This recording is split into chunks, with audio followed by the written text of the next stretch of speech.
Welcome to A Lunch with Biggie, a podcast about small business and creatives sharing their stories and inspiring you. My guest today is a geek and graphic designer and a fan of all things strange, geeky, and of course, not cool, even though she is cool. Please welcome the founder of Not Cool Co and co-host of Master of One podcast, Lauren Rubin. Lauren, what's going on? Hi, just hanging out on a nice Friday. Yeah, that's awesome. What my go-to question always is, what's your go-to lunch? Like when you're having lunch, what's like a go-to sandwich lunch that you usually order? Order. I actually like make my own lunch most of the time, to be honest. Okay. So if I make lunch, like I like just like a wrap with whatever like lunch meats or leftovers I have in. So just keep tortillas and kind of throw things in there a lot. And then if I order lunch, we have like a banh mi restaurant that's literally like 2 blocks from my house. So I'll just walk over there, grab one and come back, and they're delicious. Yeah. No, I love the idea of I'm a huge fan of I call it like leftover lunch, where I'll make things into sandwiches or anything. It could be a salad, it could be a whole bunch of different things, but usually, or it could just be straight leftovers depending on what it is. So I definitely understand that. I definitely understand. Lunch is like 90% leftovers for me, especially working at home and everything. No, I totally love that. So let's talk a little bit about Not Cool Co. How did you come up with the name and the concept of the shop? I definitely had the idea of like I wanted to be like I guess like more of a like illustrative artist. Like I was working like a regular job at the time, and I was trying to like figure out a way to kind of separate because I had kind of 3 jobs at the time. I was doing my like 9-to-5 job. I was doing freelance to try and like be able to move into that while I was doing the 9-to-5, and then also trying to get like my own stuff going in some way. And then so I kind of had an easier time separating it a little bit from myself and like making it a company. Initially I had like a lot of ideas where I was like, I'll recruit my friends and they can make all these designs, and I'll just go to all the conventions because I love being at conventions maybe more than anything. I think like excuse me, most people who know me know that like I go around at like artist alleys and stuff, so like finding an excuse to be at those places was like a huge goal for me. And so now I kind of like have that full thing. It's kind of really become my own thing, and I don't share it as much. I do a lot of like collaborative stuff with other people. Like I'm releasing new pins with Ursa Major Supply next week. But I've done the illustration work myself, and it just gives me an outlet to do whatever stuff I have in my head. So like I love doing it. That's awesome. And the name came from me really trying to come up with something that was like memorable, because like my name doesn't have like the greatest like Google ability or whatever.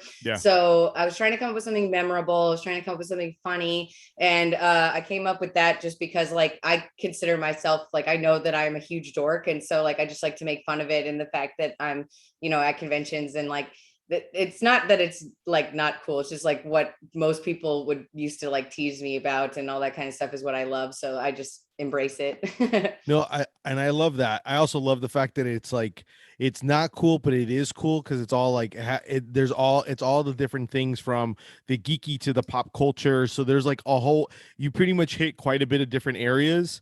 So I think I love the name. I love the name. Thanks. And so I always like to let people know how I was introduced or how I found out about you. So I was actually originally introduced to you by my friend Will Truin, who obviously has done so much and does quite a bit with like podcasting and all that stuff. I'll actually have him on the show soon to kind of talk about his new game that he's creating. But I started following you online.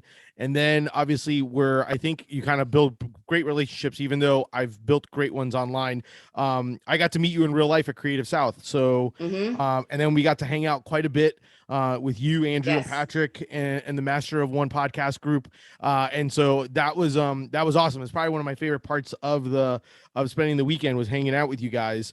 And then I got to kind of like really enjoy seeing how you are, how interaction with everybody playing games with you. And so it was awesome.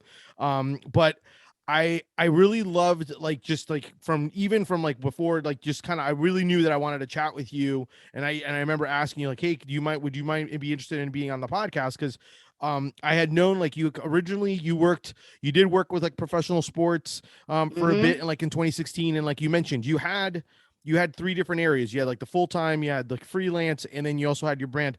What was the tipping point for you to go from, like, hey, I'm going to stop working for, like 9 to 5 job and Mm-hmm. work and maybe do freelance and work for myself and do just not Cool Co. What was the tipping point for that for you? It was kind of like it was a lot of things. I had a really cool job, but it was a really hard job. And I'll just say what it was. I used to work Yeah. for the Astros.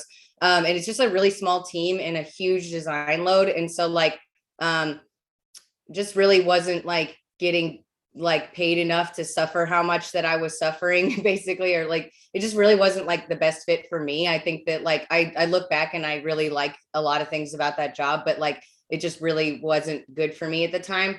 And so decided that like I'd been wanting to do freelance and like never kind of gave up that idea, and had been doing some freelance work ever since I got a job out of college. And I was originally trying to make my freelance work be that illustration outlet and try and find that kind of work, but it's um, sometimes really hard to find well-paying illustration work. I think people just kind of undervalue it in some ways, or like don't understand how much time it takes. So like I would get people who are like, yeah, I really want to illustrate a children's book, I'll pay you $1,000 to do the whole thing. I'm like, no. So I was like taking more freelance gigs that were design anyway, so I was kind of getting the like design fulfillment that way, and then like working into doing more gallery shows and more like just kind of finding outlets to do more illustration. And so that was kind of like leading me more and more into like I really want to find a way to do that more. And I still try and prioritize that the most, but I like pay most of my bills with the graphic design and illustration like freelance work. So Yeah. it just bounces around a bit. You make it work though. Yeah, I think that's like a big part of being freelance is just make it work. Don't like you can't like expect things to go exactly how you plan. That's just not what it is. No, it makes sense. Flexibility is key. Mhm. I know you sell on your website, not Cool Co. I know you also do have like an Etsy, you have like the Etsy store. Yep. And then I also know you do very well, and you mentioned it already about conferences and Comic Cons.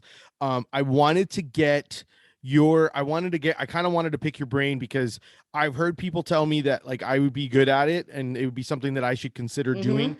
but I wanted you to see if you can give me any tips. Like, can you give people some tips on like if they were to go, hey, I want to sell at a larger event like a con, or like, kind of like, Dragon Con or something like that, or like a Yeah. mega con that's like not as maybe a Comic Con, but something pretty big.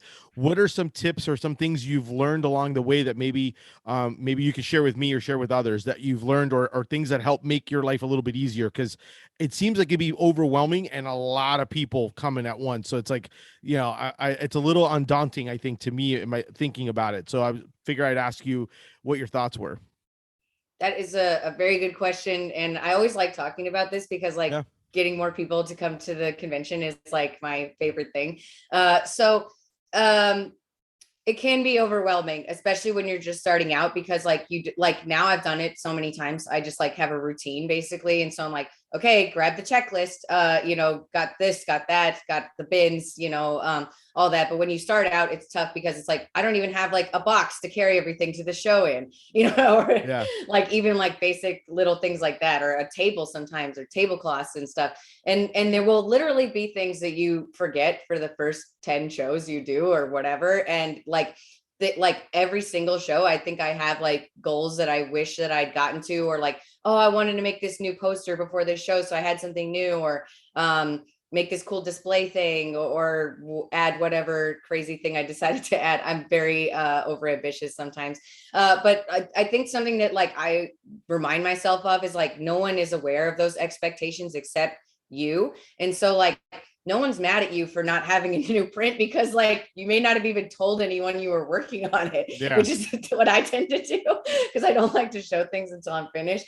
But that's just me. But like, yeah, I think like just get out there and try it, and don't try to put that much pressure on yourself other than just getting out and doing it. And because like when I started, I didn't have a lot of stuff. I maybe had a t-shirt, couple sticker designs, no pins at that point, and then like some like more elaborate original pieces I would bring to try and kind of fill up my table basically, because I didn't want to just have space. So I just like made originals before shows, so it would take up the table. And I still have some of them. They never sold because I priced them wrong. But it's just like I think just getting out there and doing it is like way less scary once you just rip off the band-aid. And people are so nice at cons. Like honestly, like most nerds are really nice because like we've all just dealt with a lot of like social problems. So like I've really had so rarely like issues, especially with like customers to me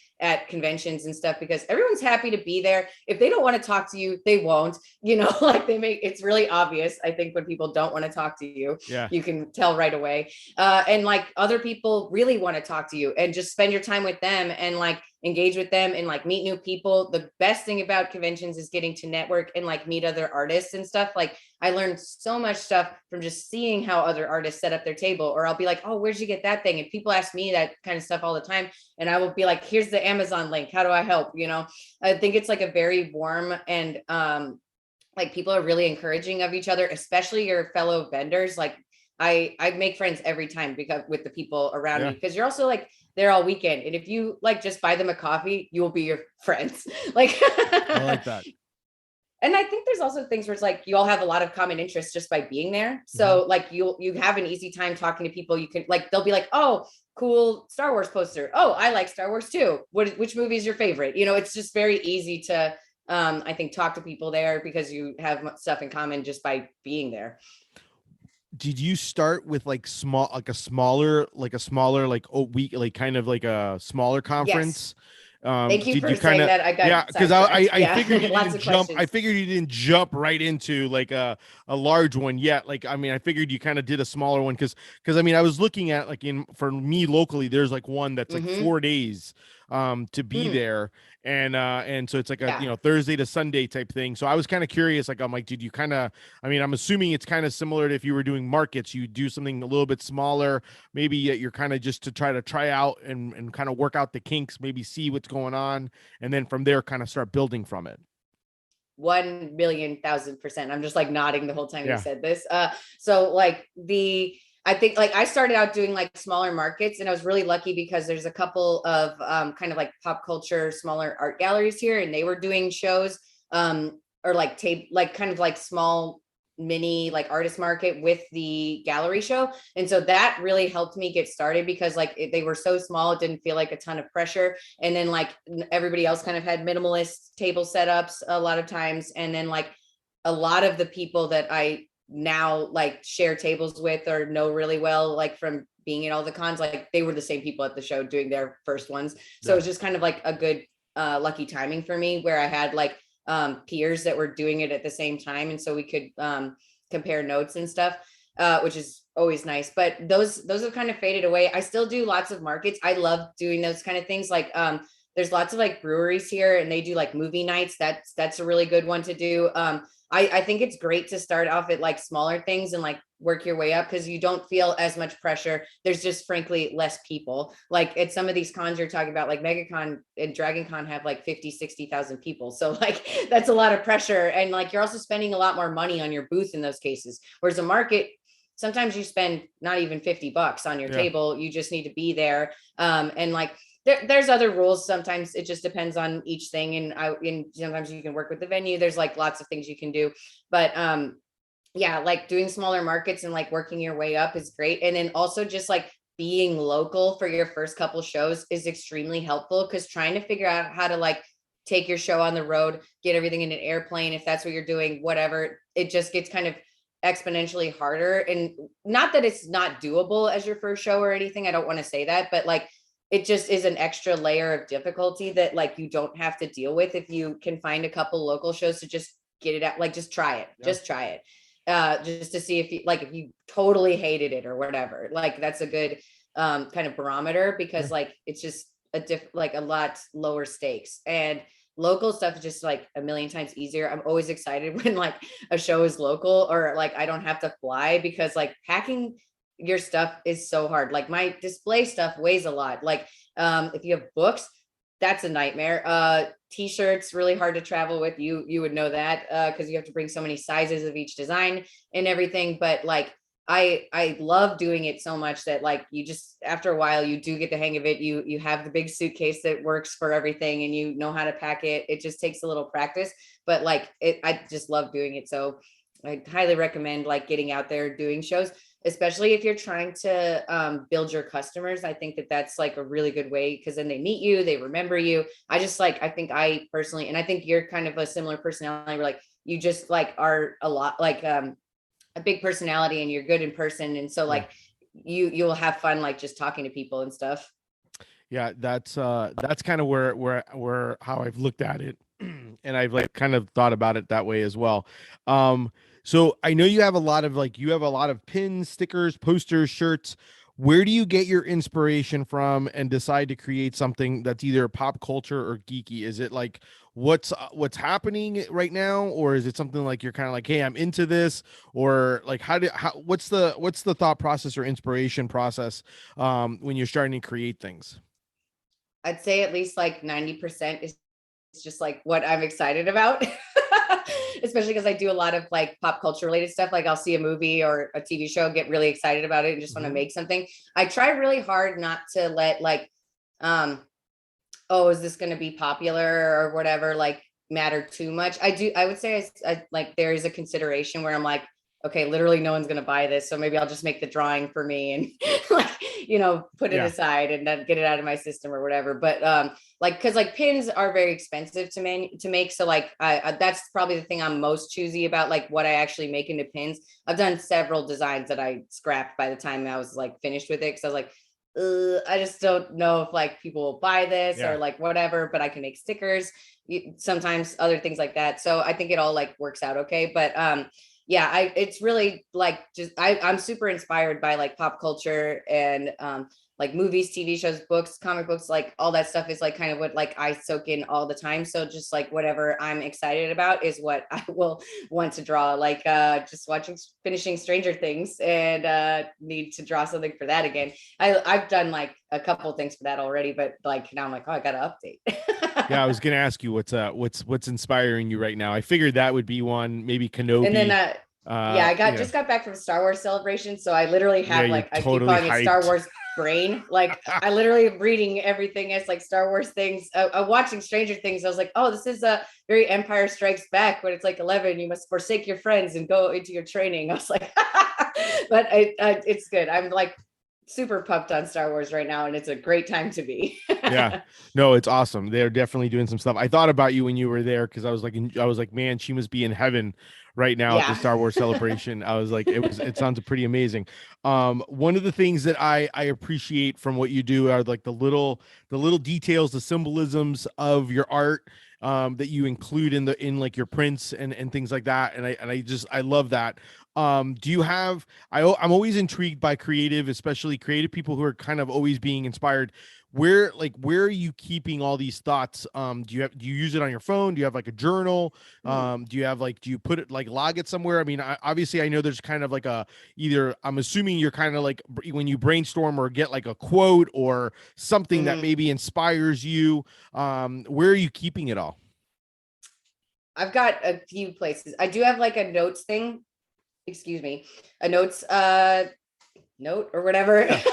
that has like, I have more than one actually. So I have like one that keeps track of gallery shows, and I'll kind of like write the show, the due date, and then kind of like any ideas that I have, because like some of these were notified of like almost a year in advance. So like I have plenty of time to think about like fake gig posters they do every year also. So I just have a couple ideas for stuff like that. And then I have my sketchbook where I'll kind of like to just kind of like do really crappy thumbnails to kind of see if ideas are kind of worth it. Hmm. So I do a lot of those in my sketchbook, and sometimes I'll like take pictures of those, and like I have a folder in my phone where I have those saved so that I don't like forget different ideas, because there's certain things that like I've had ideas for, or like compositions that I haven't gotten to ever, so I just like have those.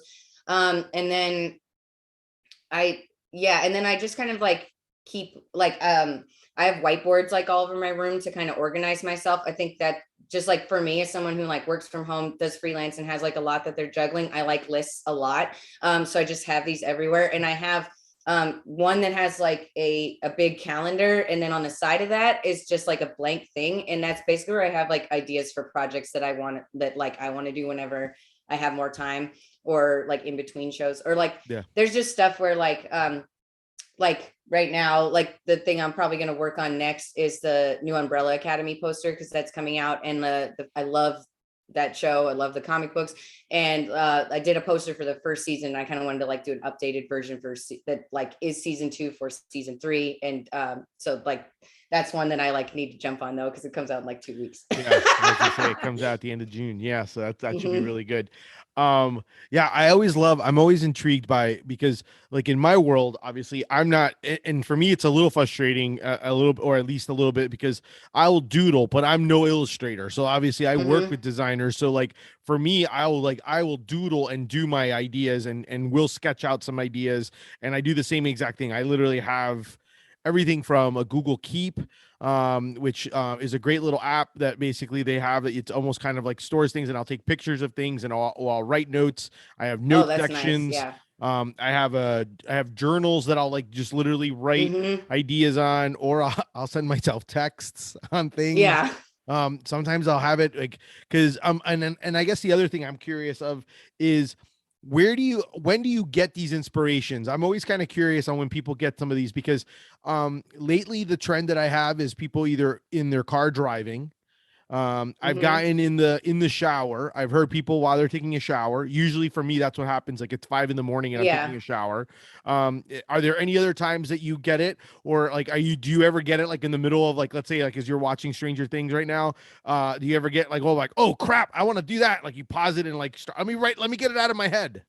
There are definitely sometimes where like I see a moment and I'm like, I have to do that. Like you just know that that's the thing. Like I really want to do one for Station 11, and I'm like, I have the scene in my head. I'm like, more like it's like what was on the screen, but like that's just like the one, you Yeah. know it when you see it sometimes. And then a lot of times I like to go running. It's kind of one of my only hobbies. And like while I'm doing that, I listen to music or podcasts, and I think about ideas a lot then. And or kind of like sometimes I have like the nugget of an idea, but I don't have it like worked out. And Mm-hmm. by the time I come home, I'll have like the real idea like worked out, if I'm kind of like thinking about it. Like I specifically remember I was really trying to come up with an Into the Spider-Verse thing, and I have my pin set, and I was listening to the soundtrack when I was running, and I like came up with the idea to like have the What's Up Danger like pin and everything like as two separate things, and like Yeah. had it in my head like so perfectly that I like drew it like right when I got home,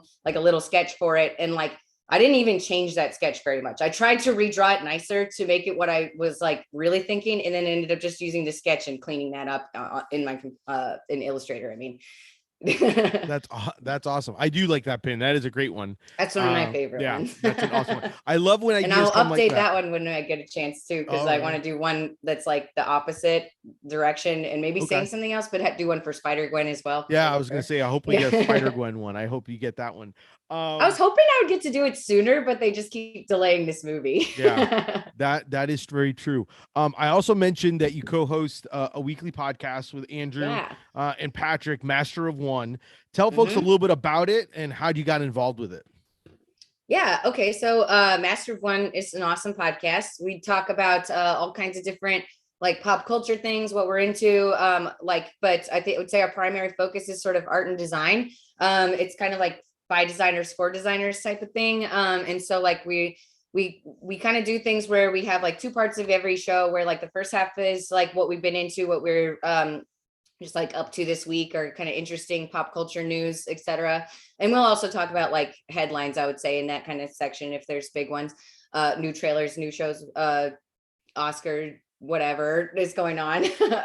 And then the second half of the show is where the master part comes in. We draw categories every week, and we have to kind of research a topic a little bit and like bring a more like concentrated talk about like that subject. So like examples are like art, design, architecture, games, toys, TV shows, movies. So it's kind of like you'll get that topic, you pick one specialty for the week and kind of zone in on that and share about it. And we're now on Twitch, so you can see both on video or listen on podcast apps. If you like the audio version, you can do both if you feel like it, which is what I still do.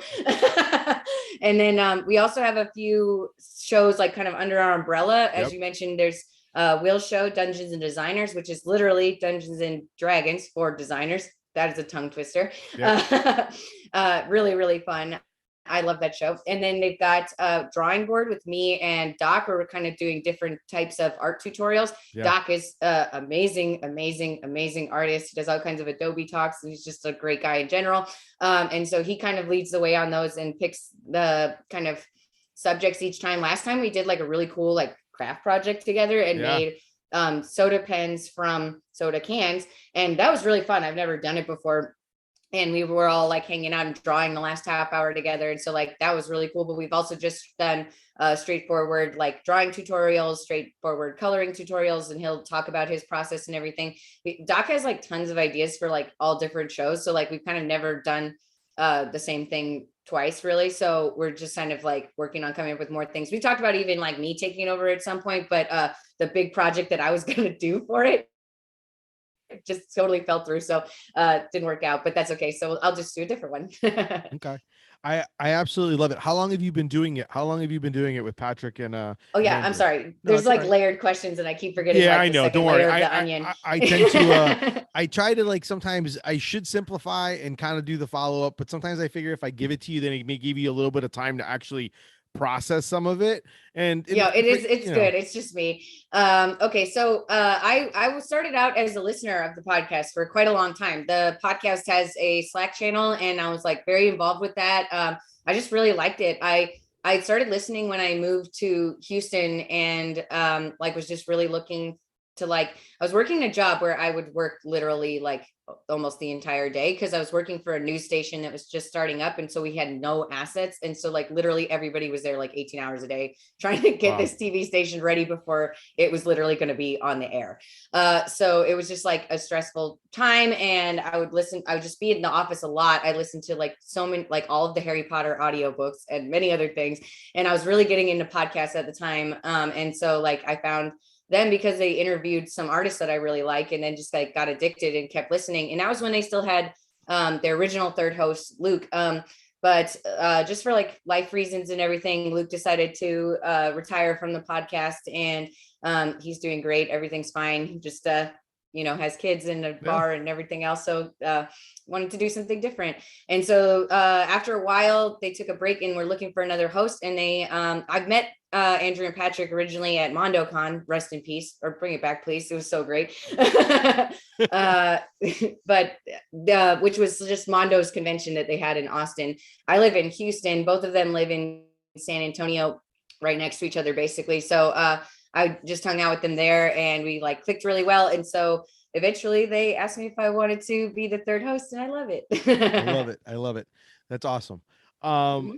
What advice would you give someone who's starting something or wanting to start something? Is there something that what advice would you give someone if they were to come to you and say, Lauren, I'm thinking about starting it, but I don't know what to do, or what are your thoughts? Without being specific, like just do it. Don't get caught up in the like, oh, but this could happen and that could happen. A million things could happen. You'll never be able to like control everything. If it's something you really want to do, just make it happen. It might not be like all at once. It might not be, like perfect, but like getting out there and doing it and starting it is the key to like making it keep going. Cause I think like that initial leap that I took to like quit my job and like make this like more of a thing, that was like the scariest part. And like, ever since then, I've just needed to make it work. Not every day is smooth. Not everything is easy, but like, if you just don't start, it will never happen. No, I love that. this may be similar. You may give me a similar answer for this, but I thought of this and I thought it'd be perfect for you. So, Mhm. okay, so Doc Brown shows up in the DeLorean, for you to go back, 6 years before you started Not Cool Co. to give yourself Ooh, advice or knowledge you've yes. learned along the way. What would it be? Oh my God. If I could really like seriously be like, get Yeah. on social media now, change the like, because I used to like have my like social media, like I still have this account if anybody wants to see really old stuff of mine. Hello Picasso is like my original account, and I just had like everything mixed together. I wish I had just though like um just started doing what I did sooner. Like I just wish I'd started earlier because like basically I was like shy about sharing things. I hadn't been to like the first time I actually went to a convention was 2011. And so like after that, I was like totally hooked. I knew what I needed to try and get to. I just like didn't have that goalpost, I guess. And so like once I realized that, and now it's just like, oh, if I had known this, like I wish, like I think I'd be further along. So I just like wish that I started sooner. I wish that I wish I had like embraced social media earlier and like when it was easier as well. Cause like 6 years ago, dude, you're like no algorithms like that punish you and stuff for using Yep. it. So like there's just things like that I wish I had been braver about, like getting my artwork out there, because like I don't know why I had this idea that like, and I think I still have this a little bit, which is like why I don't like to show things till I'm finished with them or whatever. Like there's that people will judge you about your artwork a lot more than they actually do, because I think like I was in art school for a long time. So like you're constantly being criticized because that's why you're there. And so like, I just didn't know how to like understand that wouldn't happen in a normal situation Yeah. until I like got out there, did it. And like most people, like other artists, you can have those conversations with sometimes that, and sometimes they're hard to have, but like you will get better if you listen to their criticisms 9 times out of 10. And the thing is, like most customers do not come up to your table and be like, oh, you really could have worked on the composition, or the color scheme is a little off, or whatever. Like they don't know this stuff. Yeah. Like Yeah.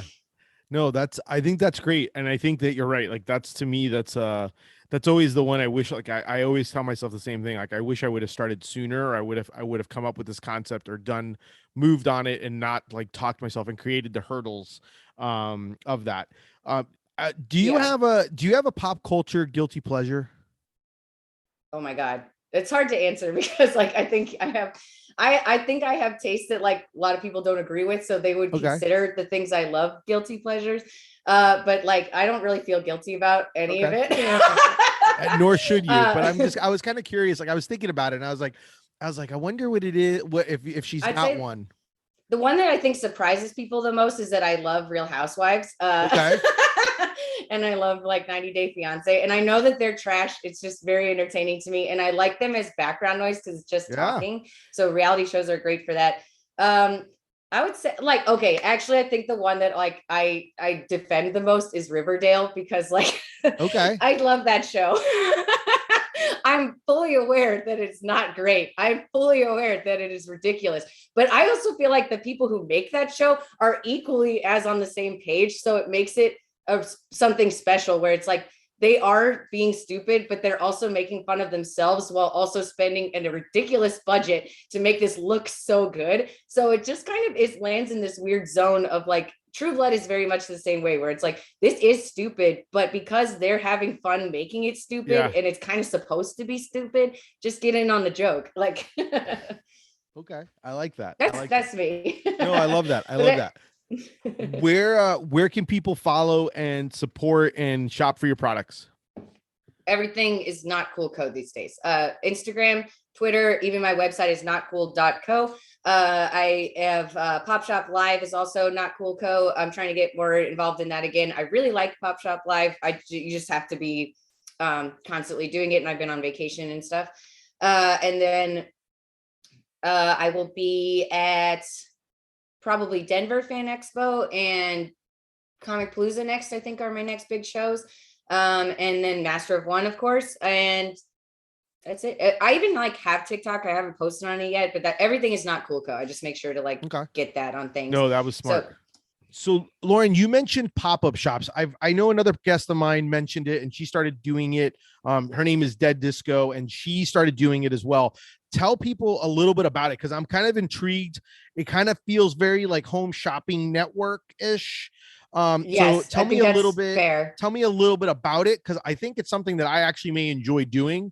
Like Yeah, I think you would. how did you go about it? Like what tell people what it is and what Yeah. and all about that.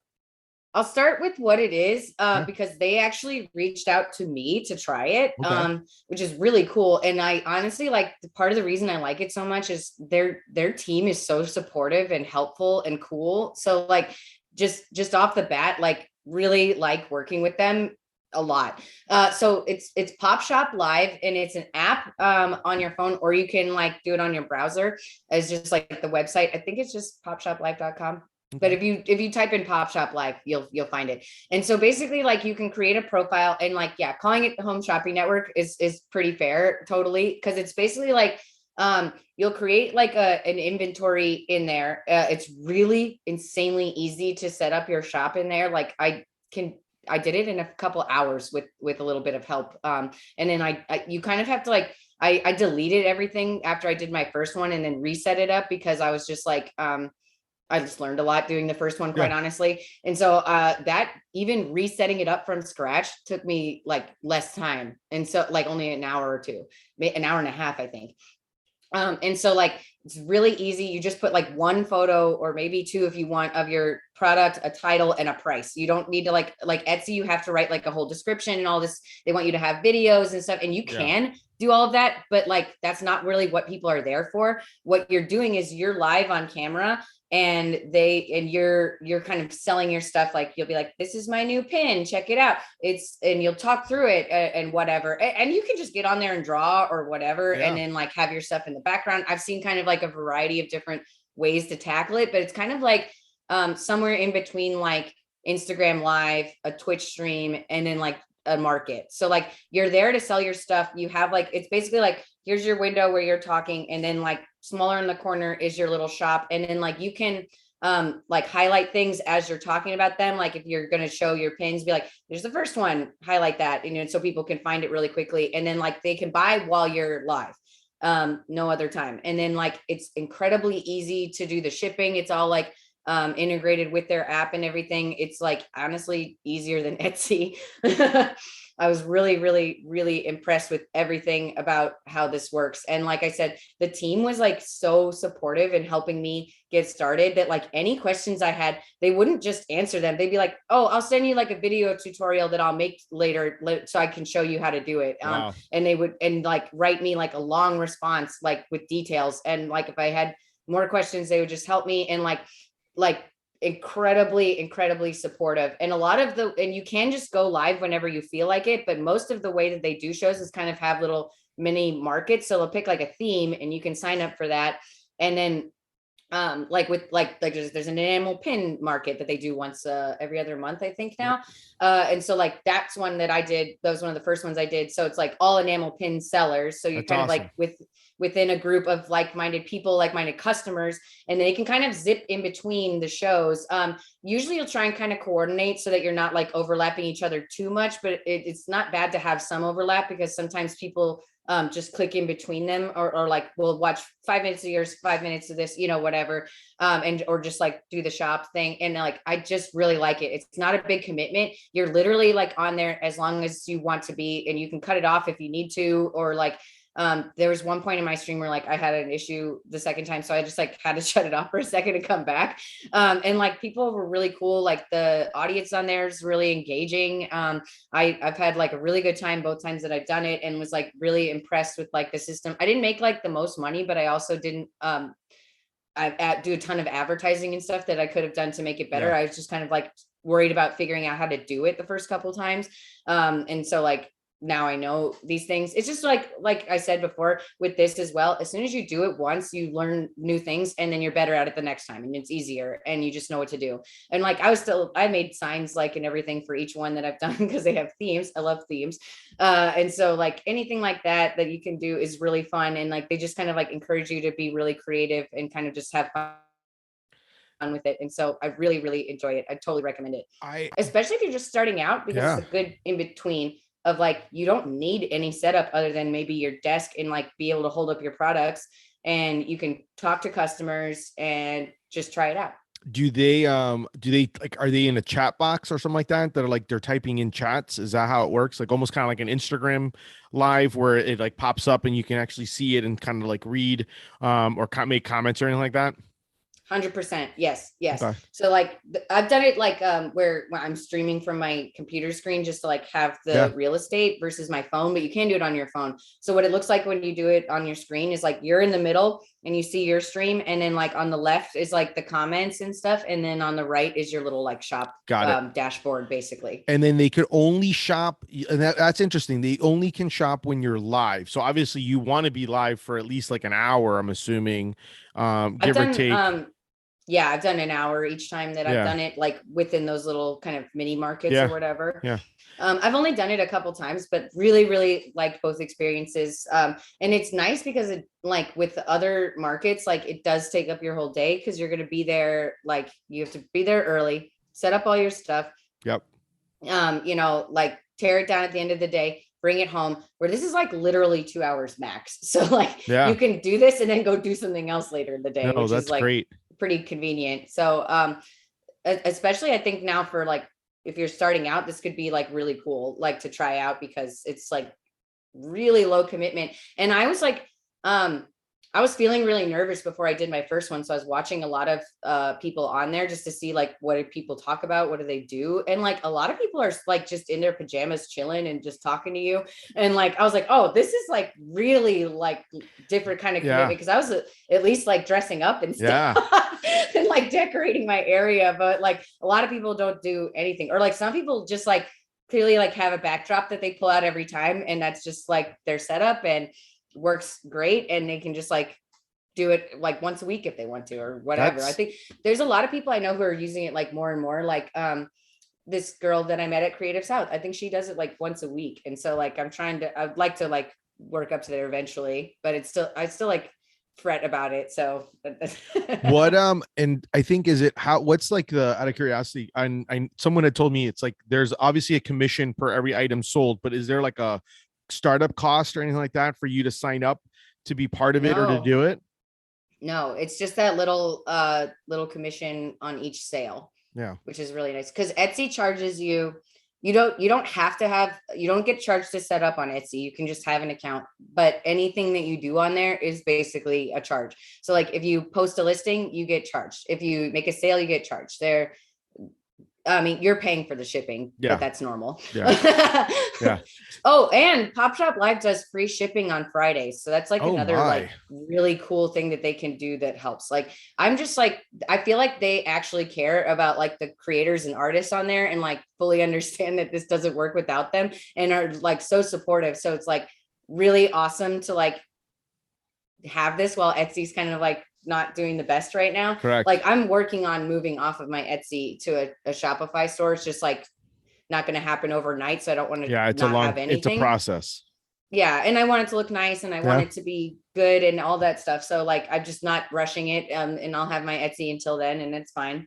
But seeing how good Popshop was is another reason why I was like, okay, there's no reason to put up with this. Like, yeah, no, I love it. You've inspired me, because I'm like, to me, it's like, I think when, especially if there's something about you're passionate about, or you want to be able to talk about that creative process, how you came about it and all those things, I think those are all elements that I think people gravitate to and they enjoy when they kind of can see like how, like, especially if you can talk about what it is, like your product that you're obviously prideful of because you created it and spent the money to make it, but also the fact that you actually can then tell people the little details or the little things that they go, wow, like I didn't realize, like, it's not like she just like, it's not like Lauren just whipped this up. Like she literally had put some thought process into it, and there's some creativity to it. So I think that's phenomenal. Like it's funny because I had just had a conversation earlier with my friend Katie about it, and like, cause she started doing it, and I laughed because she's like, I'm an introvert, but I'm like, I still am doing this.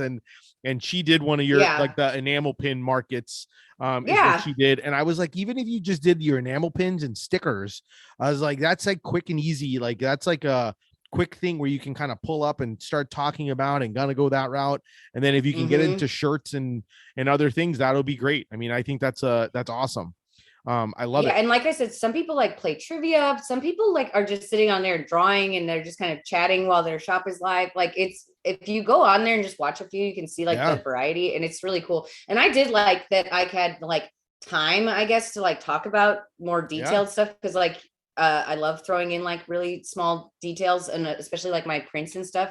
So it was like fun to be like, oh, here's all the little secrets in this print, and like here's the sketches and stuff, like Yeah. because you have like a lot of time to The behind the scenes. talk with people. So like, yeah, on the Lord of the Rings one I did, I was like, here's literally like all the sketches that went into this poster, and like here's how I stitched them together, and then here's the middle part, because like we just had time and people were asking me, so I was like, I'll show you if you want to see. That is phenomenal. I love it. Thank you so much for your time. That's No our problem. show for today. Thank you so much for Lauren Rubin of Not Cool Co for being on and having lunch with me. Definitely make sure to check out her stuff online.